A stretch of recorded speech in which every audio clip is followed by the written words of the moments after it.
see microaggressions, things like um, people who working in customer care not wanting their customers not wanting to be helped by them, or being having their educational achievements not recognized.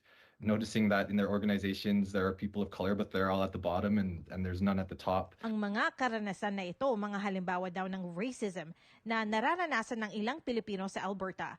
Ayon sa mga producers ng short film at art display, sama-sama Our Stories, Our Visions. There are some experiences that were mentioned a few times that that really stuck with me. Like, for example, people being separated from their families for many years and not being able to bring their children over. Binuo ang 10-minute short film ng grupong University of the Philippines Alumni Association Edmonton na may layuning buksan ang mga mata ng mga Pilipinong bagong dating sa bansa at pati na rin ng mga Canadian. Dapat aware tayo kung ano ang racism.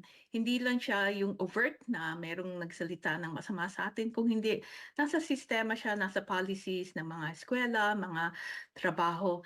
And it's an ongoing communal collective work. Mahirap labanan ng nag-iisa lamang tayo. Sa Edmonton Public Library sa Millwoods, nakatayo ang isang anti-racism art display para sa buong buwan ng Abril. At ngayong linggo, April 19, maaaring mapanood ang dokumentaryong ito ng libre. Merong 25 people in total na interview namin sa iba't ibang towns sa Alberta.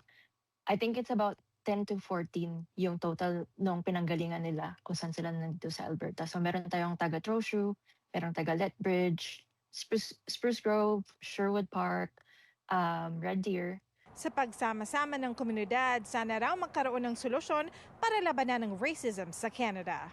Sobrang importante na malaman ng lahat or ng fellow Filipinos din kung ano yung na-experience mo kasi that's how we solve most of the issues with racism, then being open about it and being vulnerable.